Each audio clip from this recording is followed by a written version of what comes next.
Hey creative friends, welcome to my channel, and in this video we are going to talk to you about care and maintenance of a pressure canner. And I say we because my awesome grandson, who is 12, is going to help me do this. So exciting. So he's hanging out for the week and he's going to learn all this cool stuff about pressure canners.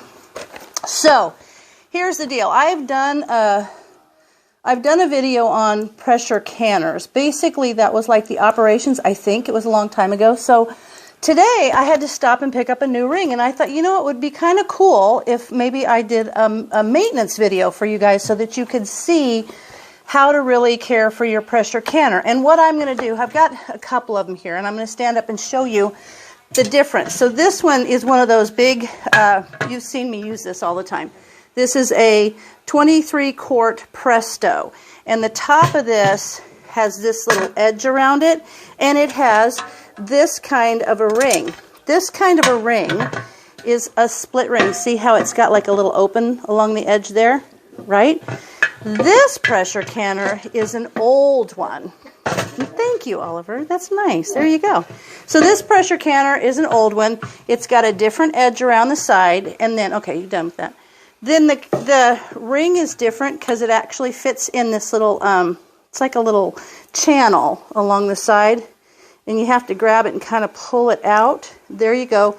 So the ring or the gasket on this one is actually kind of just flat. See, it's just flat on both sides. Whereas this one you can see is flat on one side and has an opening there. So there's different types of gaskets for different types of pressure canners. And the question now is, how do you know which one? Well, when you look up your pressure canner, you should know the model number. Are you going to try to put that in there? You can. Yeah. It's kind of hard. It's weird because it feel like, and also that's a thing. As he's putting it in here, it might actually feel like it's bigger. You just have to kind of keep working that kind of gasket back in that channel. But I'm replacing the ring on this one. And generally, somewhere on your canner, if you didn't write it down when you got your canner, there will be your model number. And different canners have different model numbers, and usually it should be down here.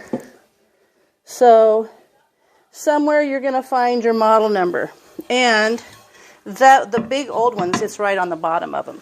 So if you get a new canner, a good idea also is to write the model number down on something that you will have and keep your instruction book, because the model number will be there.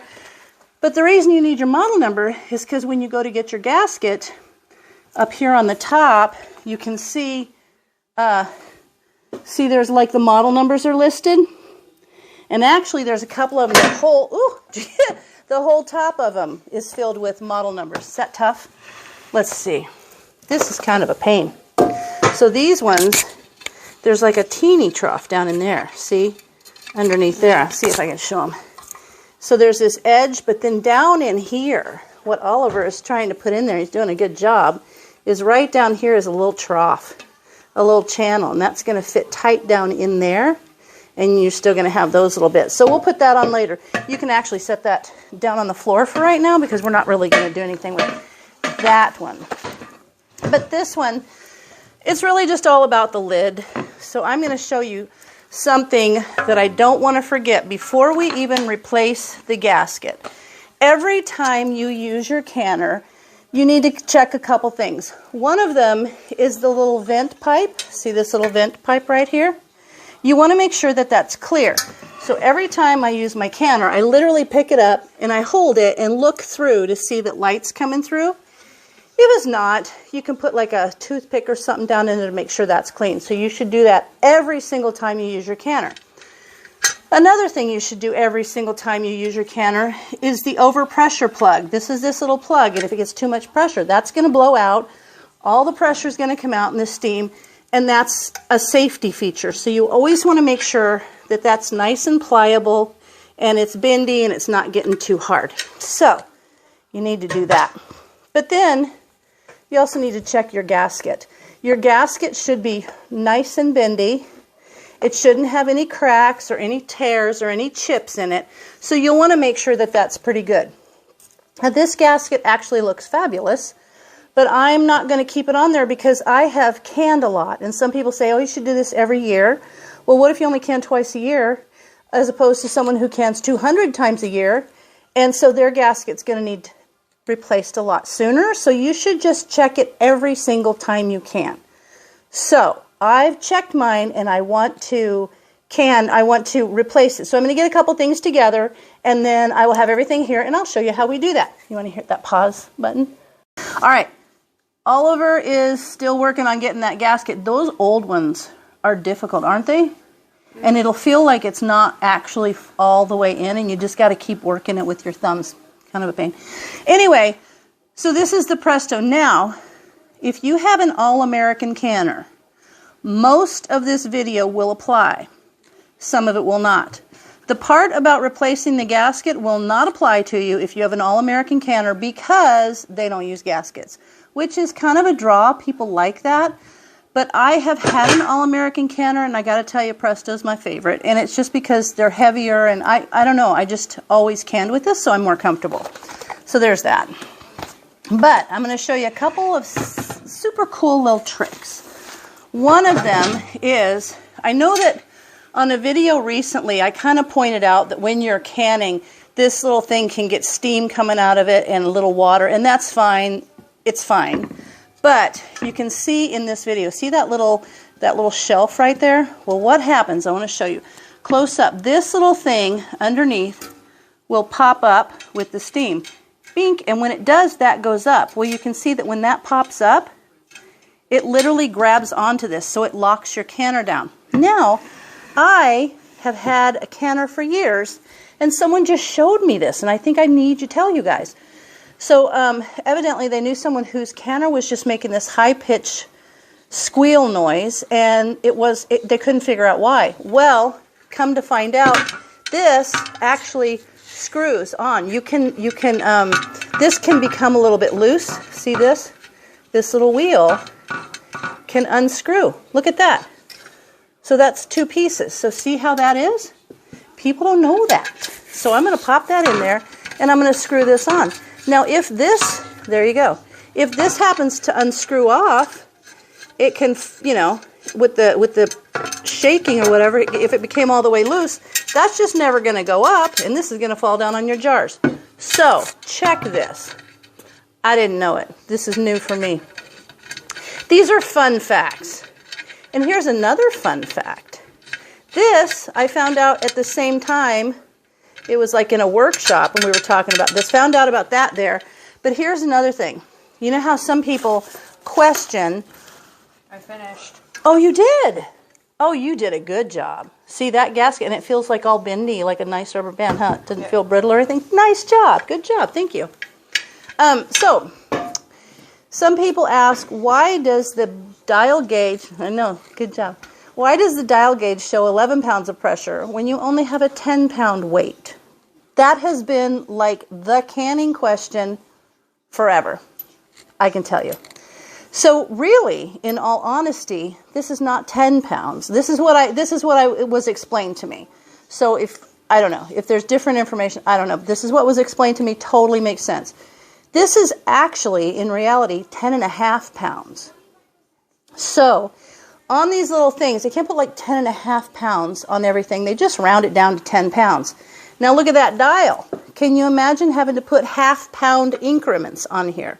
So since this is 10.5 pounds, and you put 10 pounds, if you were to say, oh, 10 pounds on the dial, you would be under processing. So they would have to put that little half-pound increment, and that would be like microscopic. Nobody would be able to see that very easily. So they just round this to 10 pounds instead of 10.5. And they just put this at 11 instead of 10.5 because that half pound is creating a problem. There's a tip. Ha! 2 tips. This thing and the discrepancy on that thing. Now you've learned. All right. So when I have my weight also, I will show you. I think I've showed this before, but I still think it's good. All of my canners, I store this way. So you have a bunch of newspaper. And if you're canning tuna and your canner smells bad, like if you have the water lines, who cares? That's not a big deal. But when you get a funky smell from doing fish or something, secret is you take your newspapers, put them in there, and you put a little bit of vinegar on them. I'm trying to get the rest of it there. Oh, put those in there. No, I got it. If you put a little vinegar, the vinegar will help eliminate the odor in your canner when you store it. But, Oliver, you know what this is about? For the rim? Yes! You're so smart. You're going to make it like a round thing, like a wreath of newspaper, and it goes on the rim. It's in a circle. It's in a circle, right. Because you don't want this to be exposed, because if you're a dial gauge canner and this thing gets bumped, it can knock it out of whack. So you always want to have your pressure gauge checked. Always, before you start your canning season, have the pressure checked on it. And if you bang it or drop it or something, because if it's off, that's a bad thing. So you always want to make sure your gauge is accurate. Another thing, when you're washing your lid, put your finger over that little hole when you're washing it so water doesn't go up that hole into your gauge. Now, the circle of newspaper. I feel like there's a song we could sing. The circle of newspaper. Anyway, so the circle of newspaper is so that you can protect your gauge by turning your lid upside down, and it doesn't create little dents in the rim. So, there's that. Now, let's get to replacing the gasket. Super simple. I'm going to take this out of the package. There you go. And when you buy your gasket, when you get the one that's to the right model, this one only has the overpressure little plug. Some of them will have two different plugs. It depends on the model you have. But for this model, this is the 09985 model. So this one I will put in for you, but generally I don't store them with the gasket in them. And it just goes around and fits inside the lid. It's much easier than the other one. It is much easier. This is actually a much more modern one. You know that canner down there? Yeah, it's very old. You know Grandpa, my dad, Grandpa? Yeah. That was his mom's. Oh. That's how old it is. All right, so see, I just put that in around the edge, and that's where it can be. Now, in between canning sessions, I don't leave my gasket here. I take it out and clean it, and then I will just take it and kind of do like that, wrap it up in newspaper, and put that down in the canner as well. Now for the plug. The plug is super simple, and you guys can't be afraid to do this. You just kind of put your finger on the back and fold up a little edge like that and push it. And you want to push it so you can grab it and pop it out. It's just a little rubber plug. And then the secret is to kind of bend it, stick it in there, and kind of work the edges around so that it pops in there. And this one actually I can feel is a lot more pliable than the other one. So it's a good thing I changed it. Okay, oops, it went through. Hang on, I gotta get it. It popped all the way through for me. Hang on. Let's get it in there. Are you loving this? Yeah. I knew it. I knew it. Hey, you know what? These are the times you're going to remember when you get old. All right, there it is. Brand new overpressure plug, brand new gasket, stored properly, ready to go. Here is another thing too. Just a quick tip. This gasket, okay, now you can lift that other pressure canner up here. And remember, these are pressure canners, not cookers. But if you have a pressure cooker, you want to do the same thing with your gauges. But You didn't put it in all the way right. that's because I pulled it up. I'll work it in. Perfect. Perfect. Now, this gauge is a little bit different. Well, I have to work it around. Anyway, so this one, Oliver showed you how this gasket is a little bit weird. But you see how the edge of this lid is? And you can see how it's darker? Well, if you have a canner like this, can you hold that lid, baby? Thank you. You can see the edge of this around there and see all that ick that's in there. That's because I was doing a whole bunch of tuna and stuff, and what happens is you can get some of the oils in the steam, and it can get around there. So, super easy. What you want to do is use like your good oil soap like Dawn or something. Fingernail brush, go around there and clean that out when you clean your canner. or one of these nice bottle brushers to go around the edge of that and to go around the inside here too. You're going to want to go around there to make sure that that stays clean, because if you don't keep that clean, it can build up so that it's not going to seal properly.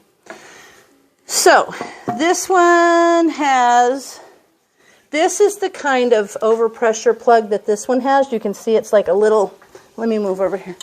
Instead of just being a little rubber thing, it's like a rubber thing with a little pin in there, and this pin will pop up. Bink, like that too, because you can see this one does not have the little locking mechanism that I showed you. This will pop up, and that will push it up against the canner lid so that it creates a seal, and it could blow off if it gets over pressure. So there's that. This is the old Presto, and this is the new modern Presto. All right, so that's that. Did you learn anything, Oliver? Yeah. Yes. Yes. What'd you learn? That thing's hard to put in. That this thing's hard to put in. Yes. And that you want the paper to... And that you want the paper around the edge. Good point. So, hey, there you go. I hope that this helps you. I hope you learned a little bit about it, and I hope you got a couple fun tips out of it. So, as always, thanks for watching, and I'll see you in the next video.